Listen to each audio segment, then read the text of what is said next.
This video will cover the sand replacement method, which is known as the cone method.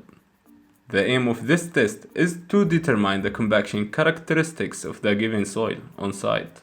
In order to perform this test, you need the following: the sand cone density apparatus, a mold, a hold plate, a blade, a scoop, a caliper, a small excavation tool, a balance, and a clean, dry, and non-cemented sand.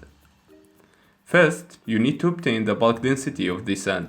So, measure the diameter and the height of your mold. Make sure that the sand cone density apparatus opening is locked. Then, start to fill the sand cone density apparatus with the sand till you reach the reference hole on its sides. Measure the mass of the apparatus with the sand. Put the sand cone density apparatus on top of the mold. Release the apparatus handle, allowing the sand to flow throughout the opening. When the flow stops, lock the opening. Measure the mass of the apparatus with the remaining sand.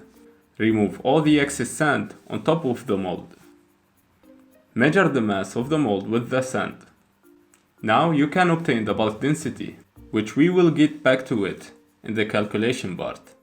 The second part of this experiment is on site, but first, fill the sand cone density apparatus with the sand and measure its weight. Place the hold plate on top of your soil. Start to excavate the soil and place the excavated material on the plate. You should excavate till you reach a depth of 15 cm. Measure the weight of the excavated material and take some samples to measure the water content, which we had covered in a previous video. Click here or on the link in the description box. Now, place the sand cone density apparatus on top of the hole. Release the apparatus handle, allowing the sand to fill the hole. When the flow stops, lock the opening. Measure the mass of the apparatus with the remaining sand. Now the calculation part. We have the following data which has been obtained from a laboratory experiment.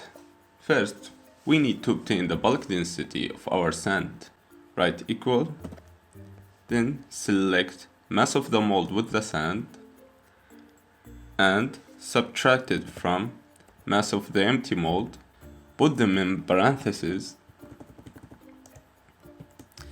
and divide them by the volume of the mold. Now we need the mass of the sand in the cone. To do this, write equal, then select mass of the apparatus with the sand before, minus mass of the apparatus with the sand after, open a parenthesis, minus, open a parenthesis, mass of the full mold, minus mass of the empty one, close parenthesis. And by this, we finish the calculation in the lab. On-site calculation. We have water content which has been determined. Now we need the mass of the sand that filled the hole. To do this, write equal, mass of the apparatus with the sand before, minus mass with the apparatus after, and also minus mass of the sand within the cone, which we had calculated. Okay, now we need to get the volume. We know that density equal mass over volume, so volume equal mass over density. So click equal, select the mass and divide it by density. We got the volume. Now we need bulk density. Bulk density equal weight of our soil which has been taken from site divided by volume. Now we need the raw dry density, which is equal bulk density divided by, open a parenthesis, 1 plus the water content. Close the parenthesis, click equal. And by that, we were able to obtain the compaction characteristics of the given soil on site.